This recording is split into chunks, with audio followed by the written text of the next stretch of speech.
Hello guys, আসসালামু আলাইকুম। আমরা আশা করছি পাগলু মামা বিনোদন টিম। আমরা আপনাদেরকে কিছু হাসির বা মজার মজার ভিডিও কন্টেন্ট আপলোড দিয়ে থাকি ইউটিউবে, ফেসবুকে ও টিকটকে। তো যাই হোক, আমরা নতুন, আমাদেরকে সাপোর্ট করবেন আপনারা, আমাদের পাশে থাকবেন। আমরা এখন কিছু কথা শুনবো। আমাদের যে টিম মেম্বার, এটা হলো আমার ছোট ছেলে, আর এটা হলো আমার মেজো ছেলে। বড় ছেলে আমাদের সাথে করে না, ও একটু মানে শরম লজ্জা, তো এই জন্য আমাদের সাথে মিশে না। তো যাই হোক দর্শক, এখন আমি আমার মিজু ছেলের কিছু কথা শুনবো। আসলে ওর এই কন্টেন্ট গুলা কইরা মানে কেমন মজা লাগে বা কতটা বিরক্ত হয় বা ভালো লাগে কিনা সেই সম্পর্কে কিছু কথা শুনতে চাবো। তাহলে আপনারা থাকেন। বাবা, তুমি সামনে আগে আসো।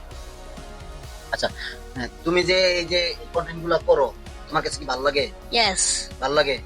আচ্ছা, তুমি যে স্কুলে পড়ালেখা করো, ঠিক আছে, এগুলা যে তোমার স্কুলের বন্ধু বান্ধবরা দেখে, তারা কি তোমার মস্কারি করে? না, ডরালে মশাই করে না। তোমার ডরায়? এখন কথা হইলো, তুমি যদি একটা মানুষ হিসাবে মানুষের সাথে ভালোবাসা না থাকে, তোমার যদি ভালোবাসা মানুষের না, সবাই বন্ধু কথা কথা কম চাই, ডরায়। ও আচ্ছা, মানে তোমার সাথে কথা কম বলে, তাই তো? আচ্ছা, যাই হোক, তোমরা স্কুলে সবাই মিলেমিশে চলতে হবে, হ্যাঁ?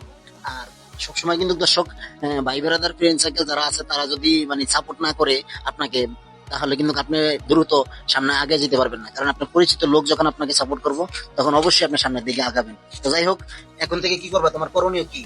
আমার করেন এখন আপাতত আর কয়দিন পরে স্কুল যাবো। এখন তো ঈদের সময় স্কুল বন্ধ, তাহলে সামনে যখন স্কুল খুলবো স্কুলে চলে যাবা, তাই তো? Yes, এই যে তুমি যেগুলো করো তোমার পাশাপাশি, এগুলো কি তোমার স্কুলের পড়ালেখা ক্ষতি হয় না? ক্ষতি হয়, ক্ষতি হয়। তারপর কেন করো? করি মজা লাগে। ভালো লাগে তাই নাকি? আচ্ছা, ঠিক আছে। তো দর্শক, আমার এই মিজু ছেলে লেখাপড়া করে এখন বর্তমান ক্লাস 3 তে পড়তেছে। তো আমি করি সবসময়, ওদেরকে নিয়ে করি না, যখন ফ্রি টাইম করি তখন ওদেরকে নিয়ে করি ভিডিওগুলা, ফানি ভিডিওগুলা। কারণ আমি একটু মানে অন্যরকম টাইপের লোক, তো মনে করেন একটু বিনোদন থাকতে ভালোবাসি। হ্যাঁ, তা যাই হোক, আমার ছোট ছেলের কথা আপনারা শুনেন। বাবা, তুমি যে এই যে ভিডিওগুলা করো, এটা কি তোমার কাছে ভালো লাগে?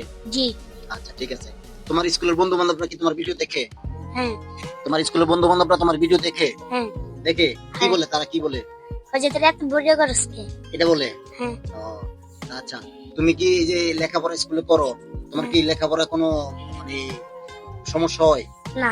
সমস্যা হয় না? তাহলে তুমি আগে, সবার আগে কি, ভিডিওর আগে কি লেখাপড়া করতে হবে না ঠিকভাবে? হ্যাঁ। লেখাপড়া করতে হবে, তারপরে ভিডিও, তাই না? হ্যাঁ। তো যাই হোক, মনে রাখবা লেখাপড়া মন দিয়ে করতে হবে, তাই না? হ্যাঁ। ভিডিও আমরা পরে করবো। হ্যাঁ। তো দর্শক, আপনারা তো বুঝতেই পারলেন আমার ছোট ছেলের কথা। সেও কিন্তু ভিডিও মানে করে, ভালো লাগে। বিশেষ করে আমি যে ওদেরকে ডাকি, বা এই জন্য ওরা আমার সঙ্গে ভিডিও করে। তো যাই হোক, আপনারা আমাদেরকে একটু সাপোর্ট করবেন। আমাদের একটু আপনাদের ভালোবাসাই যদি আমরা পাই, তাহলে হয়তো যতটুকু আগাইতেছি সামনে আর একটু দ্রুত আগে যাব। তো দর্শক, সবাই যারা যারা এই ঈদে গ্রামের বাড়িতে গেছেন, আপনাদের গ্রামে, তো যাই হোক, তাদের প্রতি আমার একটা কথা রইলো, সেটা হলো আপনারা অবশ্যই সচেতন থাকবেন, দুর্ঘটনা এবং নিরাপদ স্থানে থাকবেন। আপনারা যার যার ফ্যামিলির সাথে সবাই ভালো সম্পর্ক বজায় রেখে বিদায় নিয়ে এবার যার যার কর্মস্থানে ফিরে আসবেন। সবাইকে ধন্যবাদ।